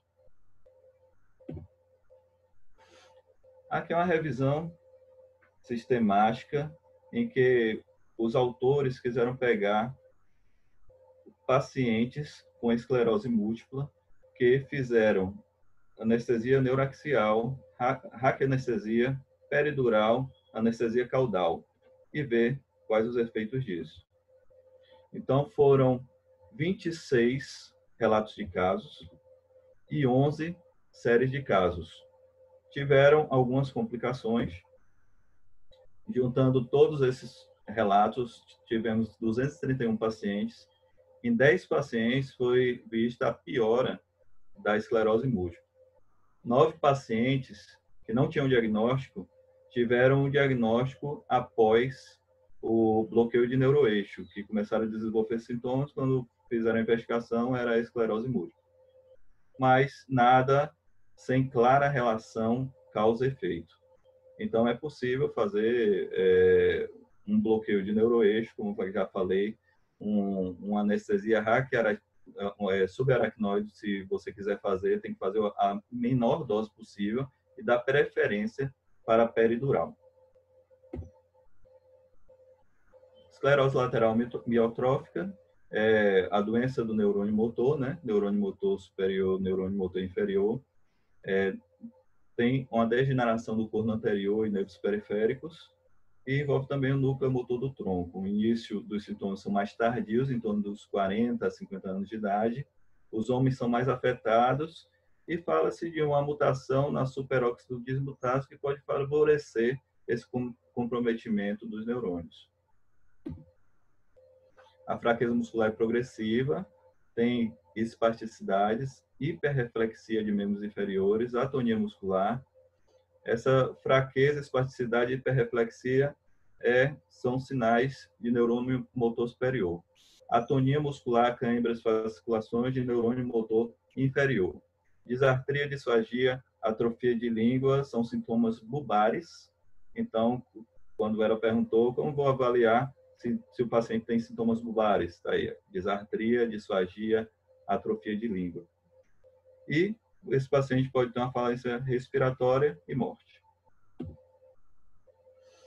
Na esclerose lateral amiotrófica, normalmente são preocupados a cognição, a bexiga e o intestino. O tratamento é um tratamento de suporte. Como a doutora Marcela falou, tem algumas drogas. O riluzol pode causar uma certa neuroproteção, favorecendo o paciente por uns 4 a 5 meses. E o edaravone é um antioxidante que também retarda um pouquinho a progressão da doença. O transplante de células mesenquimais é uma tentativa para retardar também o avanço da doença. Normalmente pode ser feito antiespasmódicos, baclofeno, analgésicos, e frequentemente esses pacientes caem na gastrostomia. Então, quem trabalha com endoscopia, principalmente a nível hospitalar, vez ou outra encontra um paciente com esclerose lateral amiotrófica para fazer uma gastrostomia endoscópica. Às vezes, o paciente já chega em ventilação mecânica não invasiva ou traqueostomizado e muitas vezes já precisa de ventilação mecânica. Como a doutora falou, normalmente a gastrostomia tem que ser precoce, mas muitas vezes, principalmente lá no Hospital das Clínicas, a gente já pega esse paciente com comprometimento respiratório grave para fazer a gastrostomia endoscópica. Muitas vezes a gente não consegue nem fazer sedação. Então, existe um risco de broncoaspiração, depressão respiratória e disfunção autonômica. O relaxante despolarizante também é contraindicado pela possibilidade de aumentar o potássio com repercussão cardíaca. O relaxante adespolarizante pode ser usado de forma cautelosa com o uso do TOF e entre anestesia geral e regional, prefere-se a regional, a anestesia geral pode ser feito com cautela. Aqui é um caso de séries de esclerose lateral amiotrófica de 2019. Foram 78 pacientes. No score de funcionalidade, a doutora falou que varia de 0 a 48, onde 0 é o pior e 48 é o melhor, esses pacientes ficaram em torno de 29, então já tem um comprometimento moderado. E 25 desses pacientes já estavam em ventilação não invasiva e 2 eram traqueostomizados. O maior número de procedimentos, esses 78 pacientes realizaram 89 procedimentos. O maior número de procedimentos foi uma gastrostomia endoscópica, 45, e o segundo maior foi biópsia de medula óssea, 18. Esses pacientes, alguns necessitaram de intubação, 18, e 3 usaram relaxante neuromuscular. Em relação à parte respiratória, 57 não precisou de nenhum suporte, 10 precisou de ventilação não invasiva, 13 de cânula nasal e 5 recebeu a intubação endotraqueal e 4 foram traqueostomizados. 3 pacientes com intubação prolongada, 1 paciente fez pneumotórax, foi reintubado, 4 pacientes com hospitalização prolongada, 3 pacientes internados por complicação da ELA e 1 paciente hospitalizado por pneumoperitônio. 3 pacientes morreram em 30 dias. Ou seja, esse paciente, para fazer, se existir um comprometimento grave do paciente, ele tem que ser feito em hospital com reserva de UTI. A não ser se o paciente não tiver comprometimento grave e o procedimento for simples, tipo uma biópsia de medula, pode ser feito até a nível ambulatorial. E para finalizar, vamos falar um pouquinho da miastenia gravis. Miastenia gravis é uma doença da junção neuromuscular autoimune, onde os anticorpos eles fazem interação com os receptores nicotínicos da acetilcolina. Nós vamos encontrar fraqueza, fadiga, pouco ao sistema nervoso autônomo e sistema nervoso central. A incidência é variada. Existe uma correlação com hiperplasia de timo. Os primeiros sintomas, normalmente, são sintomas oculares de hipopitose. E, se tiverem sintomas bulbares, fala, mastigação, deglutição, esse paciente está caminhando para uma fase mais grave. É necessário o exame neurológico para diagnóstico, o teste de tendência à fadiga. Normalmente, esse paciente piora a fadiga com exercício. Pode ser feito o teste do Tensilon, que é com anticolinacerato, normalmente é usado hidrofônio, e a avaliação neurofisiológica também é importante. Aqui os riscos pós-operatórios da ventilação para pacientes com miastenia graves. Se a capacidade vital for menor do que 2 a 2,9, se a miastenia grave tiver uma duração maior do que 6 anos, a dose de piridoxigmina maior do que 700 mg por dia, história de doença pulmonar crônica, sintomas bulbares pré-operatórios, história de crises miastênicas, uma perspectiva de um sangramento intraoperatório maior do que 1000, anticorpos para receptor maior do que 100 nanomol por ml. E com poucas repetições da estimulação de nervo, o paciente já tem uma resposta decremental importante. Então, todos esses pacientes têm um risco maior do ponto de vista ventilatório no pós-operatório. Os fatores desencadeantes, antibióticos, normalmente a gente usa nas cirurgias, sedativos, agentes inalatórios e estresse cirúrgico. Ou seja, tudo que a gente faz pode desencadear uma crise miastênica. É importante a consulta neurológica, a avaliação pré-operatória bem feita, otimizar a terapia medicamentosa, principalmente os anticolinestéricos, se preparar para atendimento pós-operatório. Succinilcolina pode ser usada. Então, de todas as doenças que eu falei, a única que pode ser usada é na miastenia gravis, mas as doses são maiores, porque a maioria dos receptores estão comprometidos com anticorpos. Então, as doses da succinil são maiores. Ela não tem tendência nem à rabdomiólise, nem à hipertermia maligna. E os bloqueadores, despolarizantes, têm efeitos imprevisíveis. Normalmente, ele tem uma duração maior do que a prevista. Então, é importante monitorizar com TOF e começar com doses menores, em torno de 50% do que você faria. Essa dupla Roculônio e Sugammadex deu uma certa tranquilidade para a gente, né? Porque reveste totalmente o relaxante a despolarizantes, e anestésicos voláteis têm sido usados. Bloqueio de neuroeixo também é feito sem problema nenhum. Mas como nem tudo são flores, esse artigo aqui, ele publicou um caso em que houve falência na reversão neuromuscular com Sugamadex. Esse paciente foi um paciente de 27 anos, com 100 quilos, foi intubado 1h50 da tarde, com a intubação acordada, porque já tinha sido traqueostomizado previamente, então o anestesista ficou com medo da via aérea, fez a intubação acordada com fibroscópio. A cirurgia ocorreu tudo bem, foi feito propofol, ketamina, fentanil, rocurônio e cefurano. A cirurgia terminou 3h50 da tarde. Então, 2 horas desde a intubação até o término da cirurgia. O paciente estava monitorizado com TOF. Nesse momento, ele tinha uma resposta. Foi feita a reversão com Sugamadex, 2 mg por quilo, 200 mg, no caso, uma ampola completa. 4h15 da tarde, 25 minutos depois que foi feito o rocurônio, o TOF estava em 45. Foi repetido a dose, fez mais 200 mg de Sugamadex. 4h25, 10 minutos depois, o paciente apresentava um TOF de 50%. Foi repetida a dose, mais 200 mg de Sugamadex.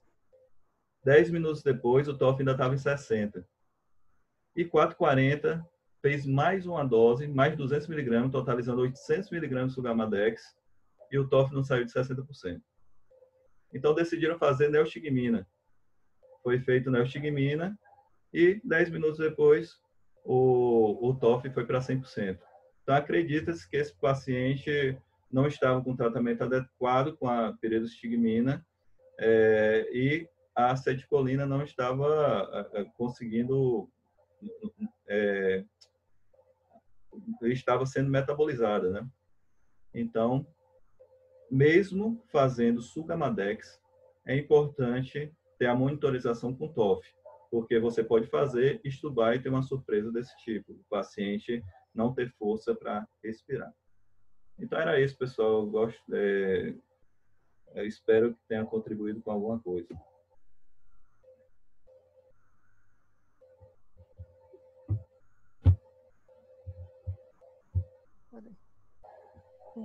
Arlandes, ótima aula, ótima apresentação, tá? Agora nós vamos abrir para discussão. Tem pouca pergunta. Não sei se todo mundo entendeu tudo ou se foi tudo esclarecido, porque tem bem poucas perguntas. Antes de começar a discussão, eu gostaria de falar que as doenças neuromusculares, né, elas podem ser um acometimento do neurônio motor da junção neuromuscular dos receptores de acetilcolina ou da própria musculatura. Isso, de uma forma ou de outra, vai envolver um dos pilares da anestesia, que é o relaxamento neuromuscular, que é um dos componentes da anestesia. Então, qualquer paciente que tem uma doença neuromuscular, a gente vai ter que saber manusear esse paciente. Então, é muito importante que a gente tenha esse paciente diagnosticado previamente com a doença e a condição clínica desse paciente, para que a gente possa manusear de uma estratégia mais indicada, né? Então, foi assim, a participação de Marcela foi fundamental, porque eu acho que a partir desse momento, pelo menos todos que estamos aqui assistindo, e com certeza essa aula vai ficar disponível, outros assistirão, porque a aula vai ficar famosa, as aulas. A gente precisa desse feedback, na verdade, dessa avaliação prévia do estado neuromuscular desse paciente, de que doença esse paciente tem, para que a gente possa manusear esse paciente. Tem algumas perguntas que Maron entrou aí no chat ou não? Aqui. Pronto. Marcela, esse paciente, o Marcelo Erlandes, qualquer um pode responder. O paciente com doença neuromuscular é um paciente para se fazer anestesia ambulatorial, mesmo que seja uma cirurgia de pequeno porte? Pode me responder, Landson. Do ponto de vista neurológico, se for um paciente compensado, que você esteja na mão e tenha certeza do diagnóstico, sim. Não tem, em princípio, não se fala de nenhuma contraindicação, né? Mas se for um paciente que você não tenha, ou tem uma capacidade respiratória muito reduzida, ou dependendo do que você for fazer de procedimento nesse paciente, e precisa lembrar, por exemplo, que uma coisa que eu não comentei, é que tem algumas doenças cujo movimento respiratório é muito mais pronunciado quando o paciente se deita, porque ele faz uma fraqueza diafragmática. Então, às vezes, se você quiser ser muito criterioso, esse paciente mereceria uma espirometria com capacidade vital sentado e deitado. Acima de 30% de queda, 20%, né, na verdade, de queda dessa capacidade vital, já diz que esse paciente pode ter algum desconforto deitado. Então, talvez isso seja uma coisa que possa guiar também vocês quando tiverem um paciente nesse sentido, né? Então, tem algumas doenças neuromusculares que acometem mais a musculatura axial. Como é que vocês testam isso? Fraqueza de flexor cervical, pede para o paciente fazer um abdominal, que eu acho que isso já é uma coisa que ajuda muito na hora da gente fazer uma avaliação desse indivíduo que tem a doença neuromuscular, né? Se vocês virem um paciente que tem uma fraqueza diafragmática, que ele não consegue fazer elevação cervical, vencer essa resistência do pescoço, ou ele não consegue se levantar de frente, ele precisa virar de lado da sua maca para se levantar, esse paciente seguramente tem uma fraqueza diafragmática, que aí do ponto de vista neurológico eu consigo responder. E a Erlanderson fala das drogas aí. Para fazer uma anestesia ambulatorial num paciente desse tipo, primeiro, o procedimento tem que ser um procedimento muito pequeno. Então, tipo uma catarata, uma biópsia de óssea, talvez seja possível. Mas aí tem que ver o comprometimento do paciente e o que você for usar tem que ser o mínimo possível para ter certeza que não vai ter resquício de nenhuma droga na alta desse paciente. Mas é possível. Alguns artigos falam que é possível fazer sim, mesmo sem internar o paciente. Então, uma outra pergunta, Marcela. Eu só posso anestesiar um paciente com doença neuromuscular se eu tiver uma avaliação prévia completa do ponto de vista neuromuscular de uma neurologista? Assim, pelo menos para o diagnóstico, né? Se esse paciente tiver diagnóstico neurológico, beleza. Já tem um diagnóstico. Tem pacientes, por exemplo, com ela que estão acompanhando, fazem um diagnóstico com a neurologia e ficam acompanhando com cuidados paliativos. Lá no nosso ambulatório, a gente encaminha esse paciente com cuidados paliativos agora precoce. Então, ele não tem mais neurologista em rigor seguindo ele. Mas, pelo menos, uma avaliação respiratória com pneumologista ele precisa. Ou com um fisioterapeuta que saiba a parte respiratória bem.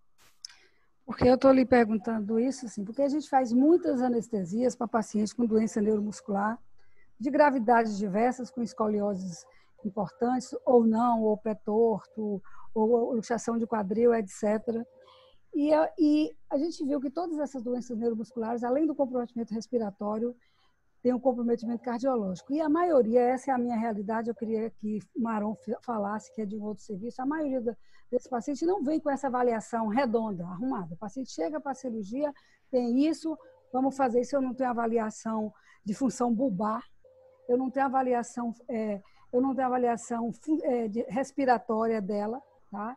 Não tenho avaliação cardiológica completa. Então, eu quero, por isso que eu estou perguntando, preciso dessa avaliação sempre. Eu acho que isso é uma coisa que me deixou bem tranquila. Essa aula me deixou assim, me deu respaldo, argumentos que eu vou precisar. Porque esse paciente complica a complicação é a respiratória.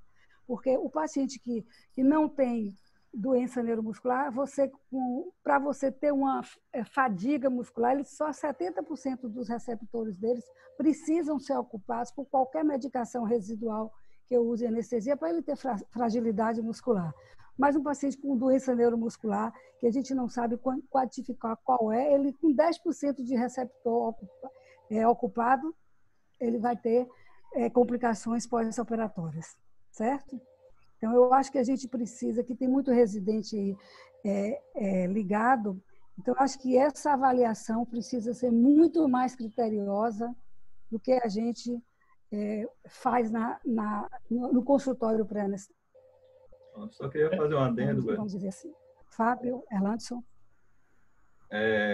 Assim, você, a gente faz muita anestesia para escoliose, muita anestesia para liberação de contratura muscular, e eu nunca vi um paciente desse chegando com um diagnóstico neurológico. Os pacientes com escoliose, normalmente em torno de 12 a 13 anos de idade, e às vezes escoliose importante é aquela foto que a senhora mostrou de Sérgio Murilo, com envolvimento tóraco-lombar. Lá no nosso serviço a gente faz praticamente de rotina e a gente normalmente não tem o diagnóstico neurológico da paciente e acaba fazendo a anestesia. Então, eu acho que eu sigo o pensamento de Vera, seria bastante interessante que esses pacientes tivessem uma avaliação neurológica prévia para saber se tem alguma doença grave envolvida, até para a gente se nortear na anestesia. Sobretudo... Desculpa. Marcela, desculpa, pode ir. Não, e sobretudo porque às vezes os pacientes não saem do tubo, né? E aí as famílias ficam sem entender. Foi operar um negócio, a culpa é do hospital, a culpa é do cirurgião, a culpa é do anestesista, e demoram de sair, tem complicações outras, né? E aí é porque não tinha diagnóstico de uma doença. Eu fui olhar que esse Jorge Maia estava aqui na aula, e a gente teve um caso de um garotinho que ele anestesiou para fazer uma cirurgia de amígdala, e aí ele fez uma parada cardíaca e ficou reanimando esse menino em 50 minutos. Isso tem muitos anos, já 2013, 2014, eu acompanho esse menino, é um Duchenne, na época ele só tinha um sintoma de discreto atraso motor, ou seja, a família negava qualquer coisa, tipo, ele andou com 2 meses depois 2 meses de atraso, e era um Duchenne, né? Então, eu acho que tem que saber por isso, né? Porque essas surpresas acabam que vocês ficam sem respaldo, né? Do ponto de vista do paciente mesmo, do cuidado com o paciente, né? Fábio? Primeiro, eu queria parabenizar a Erlandson, apresentação brilhante. Tá? Marcela, a gente já havia falado. Eu queria fazer uma provocação, Marcela e Erlandson. A gente sabe que, como a Vera falou, a maioria desses pacientes não vem com um diagnóstico, mas vem com algum relato da família, né? Principalmente quando é crianças. Eu queria provocar em 2 sentidos, né? Nas situações de urgência, por exemplo, né? A gente que vivencia em hospital de plantão, fatalmente a gente sempre pega um ou outro caso, seja no centro cirúrgico, seja na periferia, na ressonância magnética ou na própria hemodinâmica, né? E isso é um desafio para a gente, porque só vem esse relato de que o paciente tem uma fraqueza muscular ou tem um diagnóstico de distrofia muscular. É assim geralmente que se fala, né? E aí a gente que está lá de plantão, a gente não tem muito recurso, não tem muita comunicação com o neurologista, porque esses casos aparecem no final da madrugada ou no início da madrugada, enfim, num momento pouco acessível, e a gente tem aquele arsenal terapêutico na mão que a gente sempre faz o nosso beabá, né? O opioide, o relaxante e o hipnótico. Numa situação como essa, por exemplo, onde a gente precisa se precaver da proteção de via aérea, né? Porque o paciente é considerado estômago cheio, ao mesmo tempo que a gente tem alterações anatômicas de via aérea, tem inclusive um risco de ter um espasmo de masseter, enfim. A gente fica realmente na dúvida se a gente afunda o bloqueador neuromuscular, né? E aí o paciente vai ficar um pouco, por muito tempo, com intubação, ou se a gente faz algo do tipo mais desafioso, né? Levando ele a um risco de uma broncoaspiração. Então, isso é muito comum para quem está no dia a dia, não está em livro, né? Mas tem dois especialistas aqui que estudaram para dar essa aula.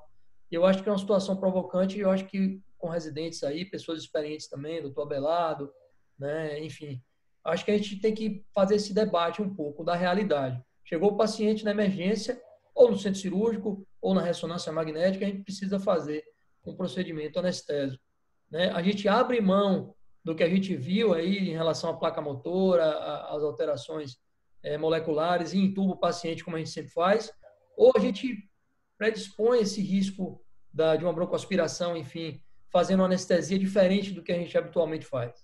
O que é que vocês acham? Bom, Em relação à emergência, não tem jeito, né? Como a gente viu na apresentação, os relaxantes e despolarizantes podem ser feitos em todos os pacientes, praticamente, mas ele pode ter um efeito prolongado nesses pacientes. Se tiver que fazer, vai ser feito, mas seria o ideal ter uma reserva em unidade fechada, caso a gente não consiga extubar esse paciente no pós-operatório. Evitar succinilcolina, podemos fazer uma sequência rápida, se possível, o paciente for cooperativo e tiver uma via aérea difícil, pegar o fibroscópio e tentar entubar acordado. E aí, nesse caso, teria uma chance maior para extubar posteriormente, que aí só usaria drogas de manutenção, no caso, né? Marcelo? Eu acho que Erlanderson responde essa bem. Marcela, a maioria desses pacientes que têm doença neuromuscular, entre as medicações utilizadas são corticoides, uso crônico de corticoide. Então, todos esses pacientes necessitam de fazer, pelo risco de supressão adrenal, necessitam fazer corticoide na indução anestésica, se sim, qual o que você indica e que dose? Isso é uma pergunta do chat. Em geral, assim, quem mais usa corticoide em doses crônicas, né, são as distrofias musculares, sobretudo do Shane, né, que a gente acaba usando a mesma medicação que ele usa e a gente geralmente eles usam deflazacort ou prednisona, que eles fazem uso de 0,75 a 0,9 miligramas por quilo. E o que se recomenda, o que os consensos recomendam, é que você faça uma dose adicional de mais o dobro da dose, dobre a dose nos 3 dias, né? Faça no momento e dê nos 2 dias seguintes a dose dobrada desse corticoide que ele usa. Então, essa é a recomendação. E aí, tem sido as recomendações para a Duchenne, né? Que é o que a gente mais vê de uso muito crônico de corticoide. As outras doenças usam menos hoje em dia. A gente usa miastenia, a gente tem usado cada vez menos, né? O uso do corticoide, a gente usa numa fase inicial, usando outros imunossupressores para esses pacientes, né? Mas em relação na indução anestésica, esses pacientes que usam cronicamente, normalmente a gente faz uma dose venosa. Sim, aí você vai fazer dexametasona e vai calcular a dose que ele está usando correspondente à dexametasona. Okay. Em geral, o que eles usam? Prednisona ou deflazacort. Mestênico também usa prednisona na maioria das vezes, quando usa, né? Certo. O Erlandson, de uma maneira geral, para uma informação de quem está assistindo, a maioria desses pacientes, nem todos você tem a certeza de susceptibilidade à hipertermia maligna, mas de uma forma geral, podemos tratá-lo como paciente de risco para a hipertermia maligna, evitando evitando todos os fatores potencialmente desencadeantes de hipertermia ou não? Atualmente, essa relação está muito fraca nesses pacientes com doenças musculares, exceto as distrofias congênitas, que têm uma relação maior. Mas, como existe uma chance mínima, alguns pacientes têm essa alteração da ranitidina, eu trataria todos como se tivesse suscetibilidade para não ter nenhuma surpresa posterior. Mas hoje essa relação é bem fraca. Posso falar? Pode sim, claro. Eu concordo com a Erlanderson, hoje essa relação é muito fraca. Eu diria que, assim, as miopatias congênitas, se é um paciente que tem uma suspeita de miopatia congênita, aquela lesão estrutural, nasceu hipotônico, continua hipotônico, tem uma escoliose, etc., 30% são mutações no gene da ranitidina. Nem sempre essa mutação, a depender de onde esteja essa alteração no gene, vai ser suscetível. Então, ainda é mais baixo ainda. Se fala que o percentual é muito pequeno. Só que a frequência de mutação de população que a gente tem, da frequência de alterações desse gene na população saudável é alta. Se estima de 1 para cada 400 pessoas, é o estimado. Então, a gente não sabe quem são esses indivíduos que têm essas alterações, né, herdadas geneticamente para isso. Isso é uma coisa. Então, nas miopatias congênitas, eu acho que sempre pensar nessa possibilidade. E nas artrogriposes, eu estou fazendo meu doutorado em artrogripose. Então, são essas crianças que ficaram o diagnóstico clínico, né, dessas alterações ortopédicas e que ficam num sacão lá, tipo, o que é que são isso? Nos últimos 10 anos, com o advento de sequenciamento nova geração, se viu que essas crianças são, muitas delas, miopatias congênitas. Eu mostrei um caso para vocês, né, de uma criança que operou algumas vezes e era uma mutação no gene da rianodina, com susceptibilidade à hipertermia. Não havia feito ainda, né, porque ou o anestésico não foi, a gente não sabe, não consegui resgatar anestésico, ou porque muitas vezes acontece isso, né, do paciente ser submetido várias vezes até acontecer um evento, né, de descompensado, né, assim, ou a hipertermia, ou rabdomiólise, hipercalemia e etc. Então, acho que como a Anderson disse, né, pouco, mas acho que Duchenne esquece, assim, tem uma suscetibilidade hoje muito fraca, esclerose lateral muito fraca, mas para as miopatias congênitas e artrogripose, acho que eu diria assim, se não tiver diagnóstico do que foi que causou, tenham cuidado, porque pode ser. Tem uma pergunta aqui. E a artrogripose opera muito, né? Porque o ortopedista opera muito a artrogripose, né? Muito, é uma doença que é muito operada. Ô Vera, tem uma pergunta aqui de Fernando Alves Dourado, eu creio que seja direcionada a Erlandson. Ele pergunta se há alguma mudança em relação ao monitoramento neuromuscular, o TOF, em caso de distrofia ou miastenia. Em relação aos fatos de magnésio, é contraindicado, visto o risco de aumento do bloqueio neuromuscular? Bom, o TOF é a monitorização usual do TOF que a gente faz, certo? Não existe mudança nenhuma. Em relação ao sulfato de magnésio, eu evitaria essas drogas que causam um maior relaxamento muscular. Em relação à cirurgia de escoliose, além da monitorização, a gente lembrar que esses pacientes, normalmente, as cirurgias são feitas com monitorização de potencial evocado e esses pacientes não usam bloqueador neuromuscular durante a cirurgia. Então, são detalhes anestésicos bem importantes, né? Também tem uma pergunta em relação que é em relação nas miopatias mitocondriais, é melhor evitar propofol e nesse caso, seria melhor utilizar anestésico inalatório? As miopatias mitocondriais, realmente eu não me aprofundei nesse assunto. Se a doutora Marcela quiser existe fazer uma relação com o propofol, né? E que é aquela história, né? De que você deve evitar, mas se você não tiver o jeito de fazer, ficar monitorizando esse indivíduo, né? Agora, a anestésico inalatório não tem nenhuma, até o momento, nenhuma restrição de uso, até onde eu sei, né? Alexandre, que está aqui, sabe bastante, né? Cadê ele? Está por aí? Ele não pode, ele não interage só pelo QI. Tá, entendi. Certo. Agora, então, assim, eu acho que já estamos bem avançados, quase 9, 10, 11, 2 horas de webinar. Foi fantástico, muito bom, parabéns para a Marcela e parabéns quem indicou o seu nome. Erlandes a gente já conhece, Erlandes está de parabéns. Então, assim, o que eu gostaria que ficasse para as pessoas que estão assistindo é que todo paciente com doença neuromuscular, a gente precisa ter isso de preferência diagnosticado, tá? Documentado, eu acho que é importante, e documentado. Para, como a gente viu que independente de qual é a doença, a maioria, praticamente todas, fatores desencadeantes têm muito a ver com o estresse, o ato anestésico, as medicações que a gente usa, o risco de infecção, o risco de ter que manter entubado no pós-operatório. Então, isso tem que estar bem esclarecido através de termos específicos, termos de consentimento junto à família para essas possibilidades, principalmente quando muitas vezes a gente não tem o diagnóstico concreto dessa patologia e a gente não tem como garantir que o paciente vai sair pelo menos igual ele entrou, tá? Então a gente precisa ter isso documentado. Todo paciente tem que ser, mesmo que não tenha o diagnóstico fechado, tem que ser bem documentado o que a gente, essa condição clínica desse paciente. Tá? Então, o Maron quer falar mais. Eu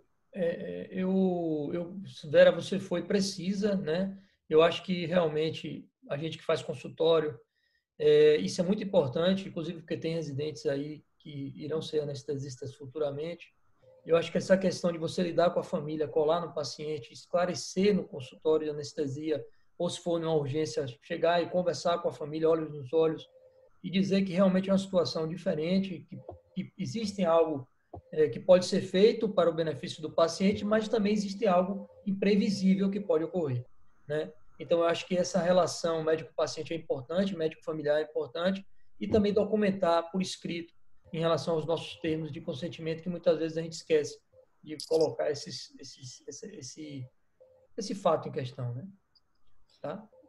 Eu queria só fazer um comentário assim final meu, que esses pacientes hoje, quando a gente vai ler livro de neuromuscular, a gente olha essas doenças como, eu não tenho o que fazer com essas doenças. Não é mais a realidade desses pacientes, né? A gente tem visto muitas terapias realmente modificadoras de doença.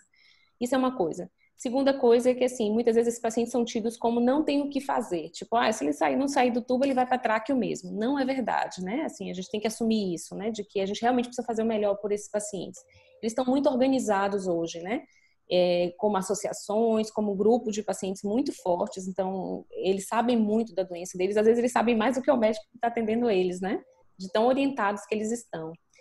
Então, é isso, né? De que tem o que fazer com esses doentes, muitas vezes, né? Eu sei que o esclerose lateral amiotrófica é um paciente que a gente sabe que vai evoluir um dia para tráqueo, um dia para gastro, mas se a gente puder escolher que ele não vá para tráqueo naquele momento, se a gente der o melhor de nós, assim, durante a anestesia, durante o procedimento, seria ótimo, né? Para esse paciente, ficar um tempo maior sem essa ventilação invasiva, né? E uma outra coisa que eu quero oferecer, assim que possível, o nosso ambulatório lá da Baiana recebe residentes de neurologia da cidade toda.